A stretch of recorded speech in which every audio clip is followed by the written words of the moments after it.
नमस्कार, आप देख रहे हैं इंडिया टीवी में हूं पेनाज त्यागी। नागपुर में हिंसा, आगजनी और गदर के बाद हालात फिलहाल काबू में है, मगर सियासी संग्राम तेज हो गया है। सोमवार रात हजारों की तादाद में निकले पत्थरबाजों ने नागपुर के महल इलाके में भारी गदर मचाया, चुन चुनकर हिंदुओं के घरों और गाड़ियों को निशाना बनाया।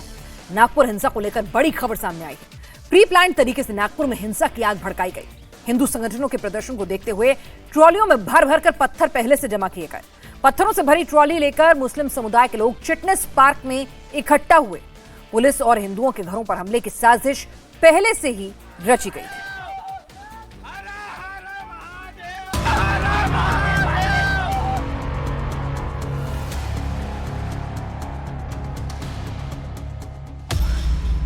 चलती कार,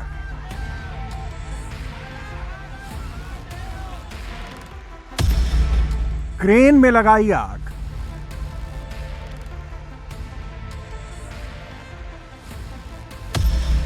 गाड़ियों में तोड़फोड़,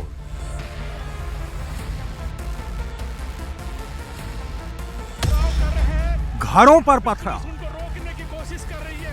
आंसू के आंसू बोले छोड़े जा रहे इस तरीके से पुलिसकर्मी छुपे हुए कार। दंगाइयों ने घरों के बाहर गाड़ियों में आग लगाई, पथराव किया। महल इलाके में जिस तरीके से टारगेटेड घरों को निशाना बनाया गया,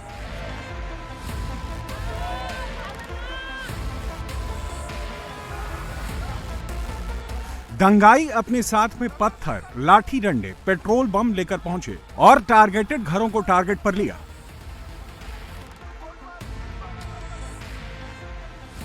जैसे दंगाइयों को पहले से पता था कि कहां पर किस घर पर अटैक करना है। इससे साफ हो जाता है कि नागपुर में जो कुछ भी हुआ, जो कुछ भी किया गया, वो सब प्री प्लान था, सब कुछ स्क्रिप्टेड था। नागपुर में बाकायदा दंगे की पूरी साजिश रची गई। उपद्रव ने काफी ज्यादा देर रात तक तांडव किया। कई कारों को उन्होंने तोड़ा, वहां पे आगजनी की घटनाओं को अंजाम दिया। ये इस परिसर के लोग हैं जहां पर ये लोग रहते हैं। विशेषकर ऐसा कहा जा रहा है कि उन्होंने चिन्हित करके लोगों की गाड़ियों को तोड़ा। ये आप देख सकते हैं किस तरीके से एक नहीं कई गाड़ियों पे इन लोगों ने तोड़फोड़ की है। तो कुछ गाड़ियों को आगजनी की घटनाओं को उन्होंने अंजाम दिया है। सुनियोजित तरीके से यहाँ पे उपद्रव मचाया गया, गाड़ियों को तोड़ी गई, विशेषकर हिंदू घरों को चिन्हित किया गया, गाड़ियों को आगजनी की गई, घरों पे पथराव किया गया। पूरी तरीके से यहाँ के लोग रात भर सो नहीं पाए थे, रात से ही वो दहशत में थे।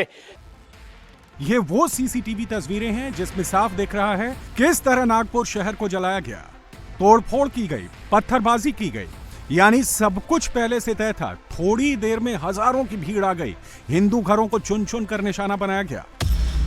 सवाल यह है कि उपद्रवियों के पास अचानक पत्थर कहां से आए? दंगाइयों ने हालात कंट्रोल कर रहे पुलिस वालों को निशाना क्यों बनाया? जिस पार्किंग में आगजनी हुई वहां से दूसरे समुदाय की गाड़ियां कहां चली गई? नागपुर में हिंदू संगठनों का प्रोटेस्ट पहले से तय था। इसी के हिसाब से नागपुर में हिंसा के मास्टरमाइंड ने हिंसा का पूरा एक्शन प्लान तैयार किया। फिर किस तरह से हिंसा करनी है, कहां करनी है, कैसे करनी है, इसकी पूरी टाइमलाइन सेट की।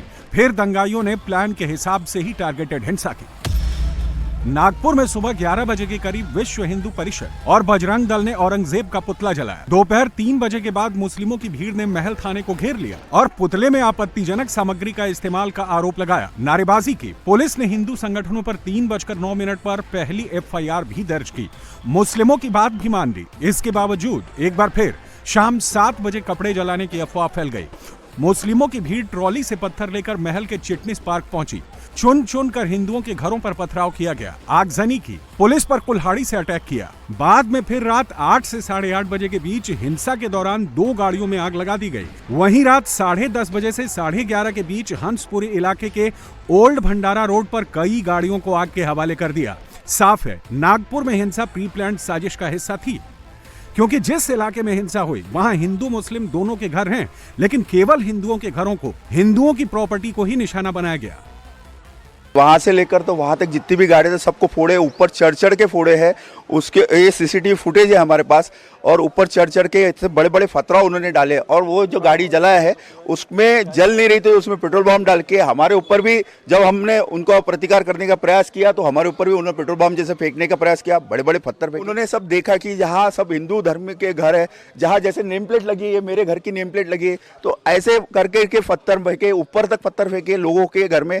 गाड़ियाँ जो है उसके ऊपर जैसे अपना सिंबल होता है, अपना धर्म का सिंबल होता है, वो देख देख के उन्होंने उसको फोड़ा है। नागपुर के बीजेपी विधायक ने भी हिंसा की साजिश की तरफ साफ साफ इशारा किया है। इस गली में अपन है, उस गली में भी हिंदू और मुस्लिम बांधवों के मकान है, जहां अपन खड़े ना उस गली में भी, लेकिन नुकसान सिर्फ हिंदू बांधवों के घरों को हुआ है। प्लानिंग कर कर ये सब किया है। जितनी गाड़ियां फूटी होंगी वो सारी हिंदुओं की है, उसमें एक भी मुस्लिम बांधवों की गाड़ी नहीं। अभी मैं हंसापुरी से जाके आया, उस रास्ते पर रोज हिंदू और मुस्लिम बांधवों की गाड़ी एक साथ पार्क होती है। कल मुस्लिम बांधवों की गाड़ी पार्क नहीं थी वहां, इसका मतलब ये वेल प्लान्ड है। नागपुर को जानबूझकर दंगों की आग में झोंका गया, हिंसा के लिए साजिश रची गई, प्री प्लान तरीके से बाकायदा मुस्लिमों की भीड़ को इकट्ठा किया गया, दंगाइयों को टारगेट किया गया, और दंगाइयों ने वही किया जो उनके आकाओं की तरफ से ऑर्डर था। चुन चुनकर हिंदुओं के घरों को, गाड़ियों को निशाना बनाया गया। एक ट्रॉली भरून त्या ठिकाणी दगड मिळालेले आहेत, आणि काही लोकांनी जमा करून ठेवलेले दगड, वरती जमा करून ठेवलेले दगड हे आपल्याला पाहायला मिळाले। शस्त्र देखील मोठ्या प्रमाणात त्या ठिकाणी होते, ते शस्त्र जप्त करण्यात आलेले आहेत। वाहनांची जाळपोळ त्या ठिकाणी झालेली आहे, आणि ठरवून काही ठराविक घरांना, काही ठराविक आस्थापनांना त्या ठिकाणी लक्ष्य करण्यात आलेलं आहे।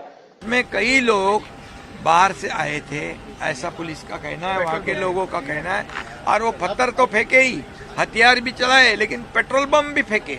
पेट्रोल बम बनाना ये तो पूरी तरह ऐसे तुरंत होता नहीं, तो ये पूरी साजिश है, और ये साजिश नाकाम करने के लिए पुलिस जाती है, पुलिस पर हमला होता है। ये तो बहुत ही दुर्भाग्यपूर्ण घटना है। और जिस प्रकार से घटना हुई है, कोई तो भी षड्यंत्र का भाग है, और जिस प्रकार से पुलिस जख्मी हुए, 34 पुलिस जख्मी हुए हैं, 4-5 नागरिक भी उसमें जख्मी है। तो गाड़ी की तोड़फोड़ की गई, जमाव तैयार किया गया। वहीं हिंदू संगठनों ने नागपुर हिंसा को सीधे हिंदुओं पर टारगेटेड अटैक बताया है। जब हिंदू संगठनों का प्रदर्शन शांति से खत्म हो गया था, जिसके बाद दंगाइयों ने हमले की पूरी प्लानिंग बनाई और अराजक लोगों को साथ लेकर हिंदुओं पर धावा बोल दिया। हिंदुवादी नेताओं ने साफ कर दिया कि इस्लामिक प्रतीक चिन्ह को जलाने के सारे आरोप गलत हैं, झूठी अफवाह फैलाकर दंगे की साजिश रची गई। जिहादी तत्वों को, या जो औरंगजेबी मानसिकता के जो लोग थे, वो इकट्ठे हुए और उन्होंने जो है वो वहाँ पर मस्जिद में जाकर के प्लानिंग करी, और बाकायदा प्लानिंग के तहत कुछ बाहरी लोगों को भी साथ में लिया और लेकर के सीधा हमला किया। और हमला जो है ना चिन्हित करके उन्होंने पुलिस को टारगेट किया, हिंदू घरों को टारगेट किया, बजरंग दल के कार्यकर्ताओं को टारगेट किया। एक तो ये झूठी बात कहकर ये कहा गया कि हिंदू समाज ने आयतें जलाई है, तो यह एक झूठा आरोप है। झूठा आरोप करते हुए यह हिंसा भड़काने का प्रयास हुआ है, उनके ऊपर कड़ी से कड़ी कार्रवाई करनी चाहिए। नागपुर का महल इलाका जहां हिंसा हुई, वहां छत्रपति शिवाजी की प्रतिमा भी है, और हिंसा वाली जगह से केवल 800 से 900 मीटर की दूरी पर आरएसएस का हेडक्वार्टर है। साथ ही नागपुर केंद्रीय मंत्री नितिन गडकरी और महाराष्ट्र के मुख्यमंत्री देवेंद्र फडणवीस का गृह इलाका भी है। साथ ही बीजेपी के प्रदेश अध्यक्ष चंद्रशेखर बावनकुले भी नागपुर से हैं। और हमारे साथ हमारे सहयोगी ग्राउंड जीरो नागपुर से राजेश कुमार इस वक्त जुड़ चुके हैं। राजेश, जिस तरह से एक धर्म विशेष के लोग जो हैं अपनी शिकायत दर्ज कराते हैं, एफआईआर दर्ज हो जाती है, उसके 3 घंटे बाद आप इस तरह से हिंसा पर उतारू होते हैं, आपका गुस्सा जो है वो 3 घंटे बाद उतरता है, और वो भी टारगेटेड तरीके से। ये अपने आप में कई सवाल खड़े कर रहा है कि ये सब कुछ बाकायदा प्लानिंग के साथ हुआ है। बिल्कुल उन्हीं सवालों के जवाब फिलहाल नागपुर पुलिस तलाशने की कोशिश कर रही है पिनाज, और इस बाबत पुलिस ने 5 एफआईआर दर्ज किए हैं, 50 से ज़्यादा लोगों को हिरासत में लिया है और गिरफ्तारियां भी शुरू है। और साथ ही उन सीसीटीवी फुटेजेस, साथ ही जो मोबाइल वीडियोस बने हैं, उनसे उन लोगों की पहचान की जा रही है जिन्होंने नागपुर में सोमवार रात को कोहराम मचाया है, खास करके महल इलाके में और जहां इस वक्त मैं मौजूद हूं यानी कि गीतांजलि चौक और हंसापुर इलाके में। और आपको तस्वीरें भी दिखा दूं कि आखिर इन जो आतंक फैलाने वाले लोगों ने जिस तरीके से हमला किया है, ये पुलिस चौकी है और पूरी तरीके से नस्तानाबूद किया है कल शाम को। और ये गीतांजलि चौक का इलाका है जहां पर ये सब कुछ हुआ है। यहाँ पर कई गाड़ियां तोड़ी गई, फायर ब्रिगेड की गाड़ियां अभी भी खड़ी हैं, फायर ब्रिगेड की गाड़ियां पहुंची और जिन गाड़ियों को आग के हवाले किया गया था उन्हें जो है उन पर उन आग बुझाया गया। और जिस तरफ हम बढ़ रहे हैं वो हंसापुरी का इलाका है पिनाज, और सबसे ज़्यादा नुकसान जो है वो यहीं हुआ है। और चिन्हित करके जिन हिंदू घरों को जलाने की बात की जा रही वो भी इसी इलाके में हुआ है। यही वजह है कि आपको पुलिस के इंतज़ाम अभी भी यहाँ पर आपको चाक चौबंद जो है वो दिखेंगे, पुलिसकर्मी जो हैं वो यहाँ पे दिख रहे हैं। और जो यहाँ के रहने वाले लोग हैं उन्होंने साफ बताया है कि घरों को चिन्हित किया गया, क्योंकि कई ऐसे घर थे जिन्हें चिन्हित करके उनमें आग लगाई गई, उनके गाड़ियों को आग लगाई गई। लोगों ने बताया कि बगल में दूसरी कम्युनिटी का घर था, उसे जो है कुछ नहीं किया गया, लेकिन बाकी के जो घर थे उसमें आग लगाई गई। फॉरेंसिक एक्सपर्ट की टीम जो है वो इस वक्त यहाँ पर पहुंची है और इस गली में तकरीबन 1 दर्जन से ज़्यादा गाड़ियां हैं जिसमें तोड़ फोड़ की गई है। यानी कि जो हमलावर यहाँ पहुँचे थे वो जो भी गाड़ी उनके सामने नजर आई उसमें या तो उन्होंने पत्थर फेंक दिया या फिर उसे जलाने की कोशिश की है।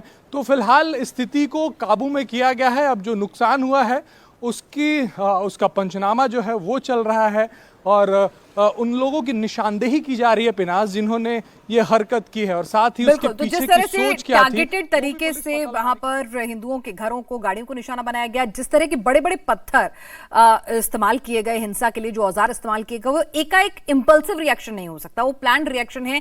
ये वहां के लोग ये सवाल उठा रहे हैं और इसीलिए साजिश की बू लगातार आ रही है। और कुछ लोगों का तो ये भी कहना है राजेश के वहां पर आमतौर पर इतनी बड़ी तादाद में लोग मस्जिद में नमाज अदा करने के लिए नहीं आते हैं जितना कल आए थे। तो कई लोग ये भी संशय और सवाल उठा रहे हैं कि बाहरी लोग भी इसमें शामिल हो सकते हैं। बिल्कुल, देखिए अगर सिलसिलेवार ढंग से मैं आपको समझाऊं पिनास, तो 11:30 बजे के करीब में शिवाजी चौक जो है वहां पे बजरंग दल का प्रदर्शन था। उसके तुरंत बाद जो है वहां पर मुस्लिम समाज के लोग आक्रोशित हुए और बगल का गणेश पेट पुलिस स्टेशन पहुंचे बगल के, वहां पर बजरंग दल के लोगों के खिलाफ मामला भी दर्ज हुआ और उनकी गिरफ्तारी की प्रक्रिया भी शुरू हुई। उसके बाद शाम के 6 बजे वहीं पर शिवाजी पार्क की जो शिवाजी चौक जो है उसके ठीक बगल में यानी कि 10 कदम दूरी पर चिटनिस पार्क मस्जिद है और वहां से जैसे ही लोग नमाज पढ़कर बाहर निकले वो लगातार नारे लगाने लगे, लब्बैक लब्बैक के नारे लगाए, पुलिस पर पहले हमला किया। और वो भीड़ जो है वो जो जिन लोगों ने ये नारे लगा रहे थे उनके हाथ में पत्थर थे और वो बढ़ते बढ़ते उस पूरे इलाके में वो पथराव उन्होंने शुरू कर दिया। और जिस इलाके में इस वक्त मैं बढ़ रहा हूं और आपको दिखा रहा हूं, यहाँ पर रात को कोहराम मचाया गया, यानी कि 11:30 बिल्कुल, हम आपसे आज के दिन के बीती रात यहाँ पर जिस तरह का उत्पात था उसकी तस्वीरें हमारे टेलीविजन स्क्रीन पर नजर आ रही हैं हमारे दर्शकों को। और अब दिन के क्या हालात हैं, किस तरह से वहां पर पुलिस दबिश दे रही है, अपडेट आपसे लेंगे। लेकिन उससे पहले जरा नागपुर में सोमवार को दंगइयों ने डीसीपी निकेतन कदम पर भी कुल्हाड़ी से हमला किया था जिसमें वो घायल हो गए थे। देवेंद्र फडणवीस ने निकेतन कदम से वीडियो कॉल के जरिए उनका हालचाल जाना। कल दंगइयों के हमले में डीसीपी का कदम घायल हुए, उपद्रवियों ने उनके ऊपर कुल्हाड़ी से हमला किया। सीएम ने कदम के जल्द ठीक होने की कामना भी की है। हो सर, कुल्हाडीचा घाव आहे सर, डीप आहे। अच्छा, हातावर लागला। यस सर, अच्छा, मग प्लास्टिक सर्जरी केली, काय केलं त्याच्यामध्ये? हो सर, प्लास्टिक सर्जरी केली सर, काही नर्व्स वगैरे डॅमेज झाले नाही। व्हेरी गुड, ठीक आहे। तुम्ही चांगलं तिथे समोर गेलात आणि सगळ्यांचा सामना केला, त्याबद्दल तुमचं अभिनंदन आहे आणि आम्ही सगळे तुमच्या पाठीशी आहोत आणि लवकर लवकर तुम्ही ठीक व्हावं अशी आमची प्रार्थना आहे आणि अशाच प्रकारे नेहमी तुम्ही चांगलं काम कराल अशी बिलकुल ईश्वरचरणी प्रार्थना आहे। Thank you sir, okay, all the best, all the best. और सोमवार रात नागपुर में जिस तरह से हिंसा हुई वो प्री प्लान्ड नजर आती है। फिलहाल वहां हालात काबू में हैं, लेकिन फडणवीस सरकार इसे हल्के में बिल्कुल नहीं लेना चाहती। पुलिस का ताबड़तोड़ एक्शन भी शुरू हो गया है। नागपुर हिंसा को लेकर सीएम फडणवीस ने विधानसभा में डिटेल रिपोर्ट भी दी है।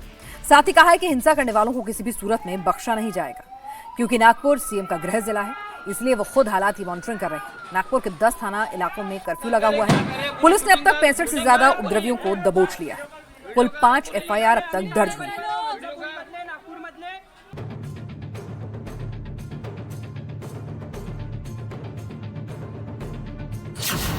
क्या नागपुर में साजिश के तहत हिंसा फैलाई गई?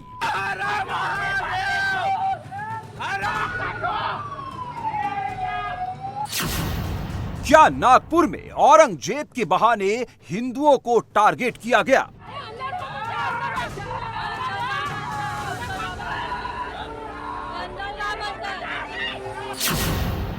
हजारों की भीड़ कौन लाया? नागपुर को किसने जलाया?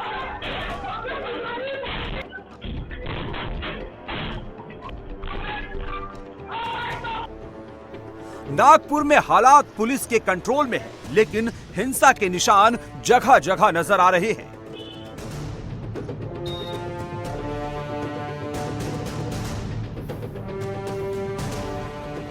सड़क पर गाड़ियां जली हुई हैं, घरों में आगजनी की तस्वीरें दिख रही है।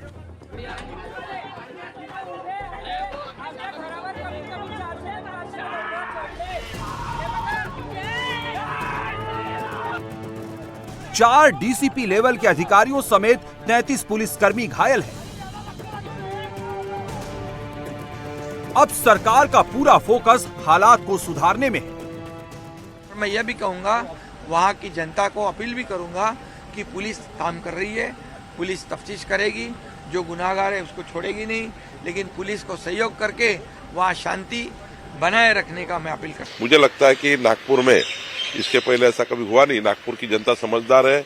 मैं नागपुर की जनता को हाथ जोड़ के विनती करता हूँ, सभी समाजों को, कि शांततापूर्वक इस स्थिति को निपटे और शांत रहे। कोई भी ऐसी घटना ना हो जो नागपुर शहर को बदनाम करे। यही मेरा निवेदन नागपुर की जनता को है। मुख्यमंत्री देवेंद्र फडणवीस लगातार पूरे हालात की मॉनिटरिंग कर रहे हैं। नागपुर के प्रभारी मंत्री चंद्रशेखर बावनकुले भी मौके पर मौजूद हैं। पुलिस और प्रशासन के अधिकारियों के साथ लगातार बैठक चल रही है। पुलिस ने नागपुर हिंसा मामले में 5 FIR दर्ज की है। नागपुर के 10 थानों में कर्फ्यू लगाया गया है। 65 से अधिक उपद्रवी पुलिस की हिरासत में है। 5 नागरिक हिंसा की चपेट में आकर घायल है। 1 क्रेन, 5 कार और 2 JCB मशीन को उपद्रवियों ने निशाना बनाया। हिंसा में एक सरकारी वाहन भी क्षतिग्रस्त हुआ है। जिन घरों पर जिन वाहनों का नुकसान हुआ है, इसका पंचनामा शुरू कर दिया गया है। फडणवीस सरकार का दावा है कि हिंसा पर पूरी तरह काबू पा लिया गया है। फडणवीस ने नागपुर हिंसा की एक डिटेल विधानसभा में पेश की। त्यामुळे निश्चितपणे याच्यामध्ये काही ना काही एक प्रकारे काही लोकांचा सुनियोजित पॅटर्न हा देखील त्या ठिकाणी दिसतो आहे। अशा लोकांना त्या ठिकाणी त्यांच्यावर कारवाई ही केलीच जाईल। कुठल्याही परिस्थितीमध्ये कायदा आणि सुव्यवस्था हाती घेण्याची कोणालाही परवानगी या ठिकाणी देण्यात येणार नाही। आणि मी एक गोष्ट स्पष्टपणे सांगतो, पोलिसांवर ज्यांनी हल्ला केला असेल त्यांना काय झालं तरी सोडलं जाणार नाही। पोलिसांवरचा हल्ला सहन केला जाणार नाही। पोलीस शांतता प्रस्थापित करत होते, अशा वेळी पोलिसांवर केलेला हल्ला अतिशय चुकीचा आहे। अध्यक्ष महोदय, खरं म्हणजे महाराष्ट्रामध्ये कायदा आणि सुव्यवस्था राखणं, शांतता राखणं आपल्या सगळ्यांची जबाबदारी आहे। मी नागपुरातली जनता असेल, महाराष्ट्रातली जनता असेल, या सर्व जनतेला ही विनंती करू इच्छितो की सर्व समाजांचे धार्मिक सण हे या कालावधीमध्ये चाललेले आहेत। अशा या सगळ्या परिस्थितीमध्ये सगळ्यांनी संयम ठेवला पाहिजे। कोणीही संयम सोडू नये। आपल्याला कायदा आणि सुव्यवस्था आणि शांतता कशी राखता येईल, एकमेकाच्या प्रती आदरभाव कसा राखता येईल, अशा प्रकारचा प्रयत्न हा सर्वांनी करावा, अशा प्रकारची या निमित्ताने मी अपील करतो। खरं म्हणजे आज महाराष्ट्रामध्ये विशेषतः पूरे नागपुर में पुलिस ने चौकसी बढ़ा दी है। जिन इलाकों में हिंसा फैली वहां पर खास निगरानी की जा रही है। सोमवार रात जैसी हिंसा फिर ना हो, इसलिए प्रभावित इलाकों में आंसू गैस के गोले भेजे जा रहे हैं, जिससे उपद्रवियों को कंट्रोल किया जा सके। नागपुर में स्थिति फिलहाल शांत है, लेकिन पुलिस अभी भी चाक चौबंद तरीके से शहर की सुरक्षा व्यवस्था देख रही है। यही वजह है कि पुलिस कोई कसर नहीं छोड़ना चाहती। और उसकी एक तस्वीर ये है, टीयर स्मोक के जो शेल्स हैं अभी भी उन इलाकों में जो बांटे जा रहे हैं, उन पुलिसकर्मियों को दिए जा रहे हैं जिन इलाकों में सोमवार देर रात देर शाम जो है वो हिंसा हुई थी। और हमारे साथ इस वक्त ग्राउंड जीरो से राजेश एक बार फिर से जुड़ चुके हैं। राजेश, जिस तरह से पूरे महाराष्ट्र में औरंगजेब की कब्र को लेकर यूं तो विरोध प्रदर्शन नारेबाजी जमकर हो रही है, लेकिन नागपुर को खासतौर से टारगेट किया गया है और ऐसे में अब पुलिस किसी तरह की कोई कोताही नहीं बरतना चाहती है। हिंसा भले ही थम गई हो, लेकिन फिर भी पूरी चौकसी बरती जा रही है ग्राउंड पर। बिल्कुल चौकसी बरती जा रही है। यही वजह है कि जिन इलाकों में हिंसा हुई है वहां अभी भी पुलिस बल तैनात है और सुनियोजित साजिश इसे इसलिए कहा जा रहा है पिनाज, क्योंकि जिस इलाके में मौजूद हूं, हंसापुर इलाके में, इस इलाके में सबसे ज्यादा तोड़फोड़ हुई है, सबसे ज्यादा नुकसान यही हुआ है। और यहाँ के लोग बताते हैं कि पहले एक जत्था आया, एक ग्रुप आया, उसने इस इलाके में लगे सीसीटीवी कैमरों को तोड़ा। तकरीबन 2 दर्जन से ज्यादा सीसीटीवी कैमरे इस इलाके में तोड़े गए और उसके बाद फिर जो अगला जत्था आया उसने इस तोड़फोड़ को अंजाम दिया। बाइक्स जलाए गए, कार जलाए गए, घरों में पेट्रोल बम जो हैं वो फेंके गए, घरों में बड़े बड़े पत्थर जो हैं वो फेंके गए हैं। ये इस वक्त जो तस्वीरें आप देख रही हैं ये हंसापुरी इलाके का है और यहाँ पर 11:30 बजे से लेकर 12:30 बजे तक ये कोहराम मचा है। यहाँ पर क्लिनिक था, क्लिनिक को तोड़ दिया गया। क्लिनिक के अंदर जाके इन उपद्रवियों ने उपद्रव मचाया। अंदर मंदिर था एक छोटा, उसे भी तोड़ा गया। अब यहाँ की मैं तस्वीर दिखा दूं, यहाँ पर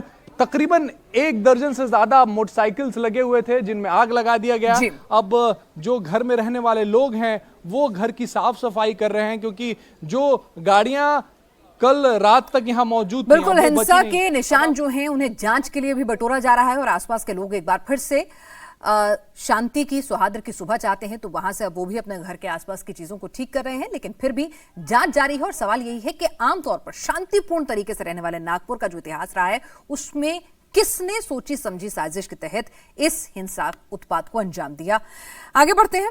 नागपुर में हिंसा किसने फैलाई, नागपुर को क्यों चुना गया, सिर्फ हिंदुओं के घरों को ही टारगेट क्यों किया गया। एक एक साजिश परत दर परत अब खुलने लगी है। मगर इस वक्त एक और बड़ी खबर सामने आ रही है। आपको बता दें, नागपुर हिंसा से जुड़ी हुई यह खबर है कि महल मस्जिद में कल 1500 से 2000 लोग मौजूद थे। महल इलाके वाली मस्जिद में आम दिनों से करीब 30 गुना ज्यादा लोग पहुंचे थे। सूत्र ये भी बता रहे हैं कि बवाल और पत्थरबाजी के लिए बाहर से उपद्रवियों को बुलाया गया था। वायरल वीडियो के जरिए अब दंगइयों की पहचान करने में पुलिस जुट गई है। यानी कि रोज जिस मस्जिद में जितने लोग आते हैं उससे 30 गुना ज्यादा लोग अचानक आ जाएं, 1500 से 2000 लोग आ जाएं, जबकि रोज 50-60 लोग ही आते थे। तो ये अपने आप में सवाल है कि भाई ये ऐसा इत्तेफाक कैसे हो सकता है। नागपुर हिंसा का मास्टरमाइंड कौन है?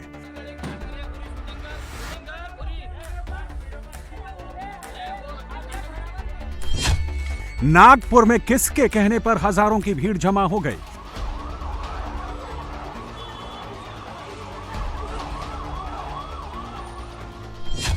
नागपुर में किसने अफवाह फैलाई, किसने भीड़ को उकसाया?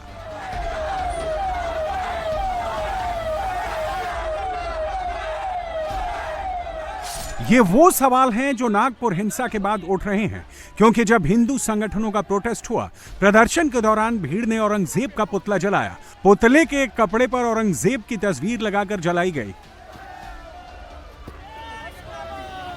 इसी कपड़े को लेकर अफवाह फैला दी गई और अचानक से हजारों की उग्र भीड़ महल थाने के बाहर जमा हो गई। पुतला जलाने वाले हिंदू कार्यकर्ताओं पर एफआईआर की डिमांड की।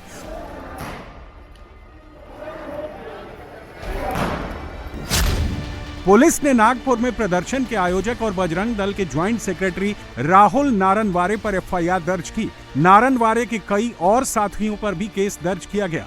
पुलिस के पास हिंदू संगठनों के प्रोटेस्ट की वीडियोग्राफी भी मौजूद है। सुबह जो एक इंसिडेंट हुआ था जिसमें कि एक पर्टिकुलर फोटोग्राफ को जलाया गया था और उसका जो है जिस तरह से सोशल मीडिया पे वो दिखाया गया या देखा गया, और उसके बाद में जो है काफ़ी लोग जो है उन्होंने देखा और इसके बाद में ये कुछ लोग, एक डेलीगेशन भी मेरे पास में आया था, जिस डेलीगेशन में ये बताया कि आप एक्शन लीजिए। इनफैक्ट इसमें जो इन्वॉल्व लोग थे उनके नाम से FIR दर्ज की गई और हमारी कार्रवाई इसमें चालू थी और लोगों ने उन्होंने बताया भी कि जो कार्रवाई हो रही है वो ठीक है। पुलिस के FIR दर्ज करने के बाद आक्रोशित भीड़ वापस लौट गई और मुस्लिमों के एक डेलीगेशन ने भी नागपुर पुलिस कमिश्नर से मुलाकात की और पुलिस के एक्शन पर भी संतुष्ट थे। लेकिन बावजूद इसके 4 घंटे के बाद ही ऐसा क्या हुआ कि मुस्लिमों की भीड़ फिर महल इलाके में सड़क पर उतर आई।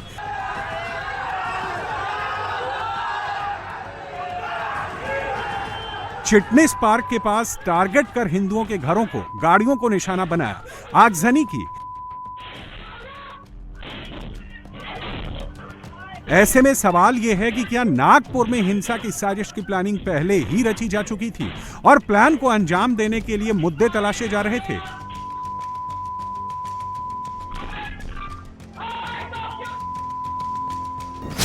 पुलिस के हिंदू संगठनों पर FIR दर्ज होने के बाद साजिश का पहला हिस्सा फेल हो गया, तो शाम में फिर से अफवाह फैलाई गई और सीधे महल इलाके के चिटनिस पार्क में टारगेटेड हमला बोल दिया गया। इसका जो मूल कारण है वो बिल्कुल हम ढूंढेंगे। लगभग दोपहर के दरमियान ये जो पूरा इशू था वो खत्म हो चुका था। पुलिस स्टेशन में जो भी कंप्लेंट्स थे वो ले चुके थे, FIR भी लॉन्च हो चुके थे, लेकिन फिर भी 5-6 घंटे के गैप के बाद में कुछ ग्रुप एक बाहर निकला और उन्होंने ये जो वैंडलाइजिंग जो किया है, ये बिल्कुल जो कायदा हाथ में लिया है उनको सबके ऊपर कड़क कार्रवाई की जाएगी। नागपुर में हिंसा और बवाल से महाराष्ट्र में सियासी उबाल आ गया है। औरंगजेब पर पहले से ही सियासी सरफुटव्वल चल रही थी। इस बीच नागपुर की आग ने पूरे सूबे में सियासी संग्राम को हवा दे दी है। बीजेपी और शिंदे की शिवसेना की लाइन क्लियर है। कांग्रेस और शरद पवार की एनसीपी का भी अपना स्टैंड है, लेकिन बीच में अगर कोई फंसा है तो वो है उद्धव ठाकरे। कैसे, समझिए इस रिपोर्ट के जरिए।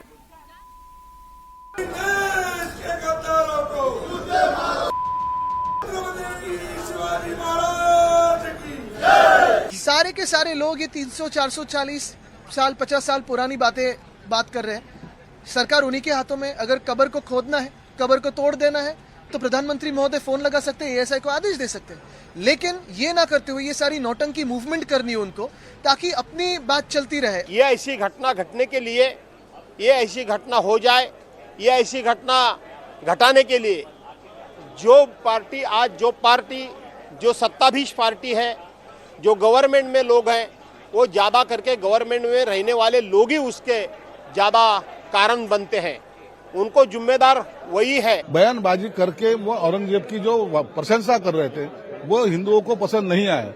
इवन दो जहां वो कब्र है वहां कोई भी मुसलमान आज भी कोई निदर्शन कर भी नहीं रहा है, कोई आंदोलन भी नहीं है, वो भी नहीं चाहते औरंगजेब की कब्र वहां रहे। ऐसे औरंगजेब ये देशद्रोही है और इसलिए उसका समर्थन करना मतलब उसको बढ़ावा देना, इसका मतलब भी देशद्रोही है। औरंगजेब को लेकर नागपुर में बवाल मचा है। महाराष्ट्र की सियासत में संग्राम छिड़ा है। औरंगजेब की कब्र के समर्थन या विरोध के सियासी नफा नुकसान की कैलकुलेशन हो चुकी है। बीजेपी एकनाथ शिंदे की पॉलिटिकल लाइन लेंथ को कब्र का विरोध सूट करता है। कांग्रेस एनसीपी शरद पवार को न्यूट्रल लाइन सूट करती है। लेकिन सियासत के इस भंवर में उद्धव गुट फंस गया है। मुश्किल ये है कि वो अगर विरोध करते हैं तो फडणवीस और शिंदे के साथ दिखेंगे और मौजूदा पॉलिटिकल सिनेरियो में ये उनके लिए मुमकिन नहीं है। इसलिए उन्होंने लॉ एंड ऑर्डर वाली बीच की लाइन पकड़ ली है, कब्र पर मौन साध लिया है। मुझे ये जानना है कि मुख्यमंत्री कार्यालय से क्यों ना कोई रिएक्शन आई जब अफवाहें फैलने लगी थी। जब भी किसी शहर में ऐसी घटना होती है, और ये तो खुद मुख्यमंत्री का शहर है, स्वयं उनका शहर है, मुख्यमंत्री भी है, वो गृह मंत्री भी है, और ये अनुमान लगाया जाता है, मैंने भी सीएमओ काफी नजदीक से देखा है, कभी भी ऐसी घटना होती है तो पहला रिपोर्ट सीएमओ को आता है, सीएम के मोबाइल फोन पे आता है, होम डिपार्टमेंट भी आता है, दोनों डिपार्टमेंट्स उनके साथ है। क्या उनको पता नहीं था ये होने वाला है? जो आक्रमणकारी है उनकी पहचान, इसका मतलब है वो कलंक है। और उसी तरह ये तो बहुत जुल्मी आक्रामक था। ये महाराष्ट्र का ये जुल्म करने वाला ऐसा आक्रामक किसी ने भी नहीं किया होगा, अन्याय अत्याचार। तो राजनीति भी इस मुद्दे पर जमकर हो रही है। दिनेश मौर्य हमारे साथ इस वक्त मुंबई से जुड़ चुके हैं। दिनेश, औरंगजेब का मुद्दा, ऐसा नहीं है कि औरंगजेब की खबर जो है आज वहां आई है, दशकों से वहां मौजूद है, एसआई का संरक्षण भी है, लेकिन हर एक की राजनीति को सूट करती है ये। तो यहां पर लेकिन सबसे ज्यादा पशुपेश में अगर कोई है वो तो उद्धव ठाकरे हैं, क्योंकि जाहिर सी बात है कि जो उनकी विचारधारा है हिंदुत्ववादी शिवसेना की, तो उसमें औरंगजेब का महिमा मंडन या समर्थन तो वो कर नहीं सकते हैं। लेकिन अगर वो ऐसा नहीं करेंगे तो फिर वो कहीं ना कहीं बीजेपी के साथ, बीजेपी की आइडियोलॉजी के साथ खड़े हुए नजर आएंगे। तो फिलहाल वो इस मुद्दे पर सिर्फ लॉ एंड ऑर्डर की बात कहकर लगातार सवाल उठा रहे हैं कि भाई सरकार क्या कर रही थी, सरकार का इंटेल इनपुट जो है वो कमजोर था, रिएक्शन टाइम जो था वो क्या वहां पर नागपुर पुलिस का सही नहीं था। तो वो इस मुद्दे पर, लॉ एंड ऑर्डर पर, इस मुद्दे का जो पूरा का पूरा लाइन है वो लॉ एंड ऑर्डर पर ले जाना चाहते हैं। लेकिन यहां पर सीधे सीधे जो अजीत पवार गुट है वहां पर भी उनके जो बयान आ रहे हैं वो अपने आप में बेहद दिलचस्प है। दिनेश हमारे साथ एक बार फिर से मुंबई से जुड़ चुके हैं। दिनेश, राजनीति भी इस मुद्दे पर जमकर हो रही है। अजीत पवार की पार्टी का रुख जो है वो अपने आप में काफी दिलचस्प है। देखिए, अजीत पवार का एक बड़ा वोट बैंक मुस्लिम मतदाताओं का भी है और इसीलिए इस पूरे औरंगजेब कब्र विवाद पर महायुति के दोनों साथी दल बीजेपी और शिंदे सेना से ठीक अलग वो अपना रुख ले रहे हैं। महाविकास आघाड़ी का इस मुद्दे पर साथ दे रहे हैं क्योंकि उन्हें अपना वोट बैंक भी बढ़ाना है। और चूंकि भले ही इस समय वो सरकार में साथ में रहे, लेकिन आगे क्या होगा महाराष्ट्र की सियासत में वो खुद भी नहीं जानते और खुद अजीत पवार की मुख्यमंत्री बनने की सपना वो पाले हुए हैं। ऐसे में जब तक वो महायुति में रहेंगे तब तक वो शायद संभावनाएं नहीं हो सकती। और इसीलिए सरकार में रहने के बावजूद भी, देवेंद्र फडणवीस के साफ साफ लफ्जों में कहने के बावजूद भी अजीत पवार की पार्टी सीधे सीधे इस पूरे विवाद पर ठाकरे का साथ दे रही है, कांग्रेस का साथ दे रही है। और यही वजह है कि इस पूरे मुद्दे पर जो विपक्ष है वो सरकार को घेर रहा है कि आपके खुद के साथी साथ नहीं है औरंगजेब के कब्र के मुद्दे पर, फिर आप क्यों इस कब्र को निकालने पर लगे हुए हैं। जी बिल्कुल, इस तमाम अपडेट के लिए दिनेश आपका शुक्रिया। तो इस मुद्दे पर राजनीति का ही मुद्दा है और ये राजनीति जमकर गरमाती रहेगी आने वाले कुछ दिनों।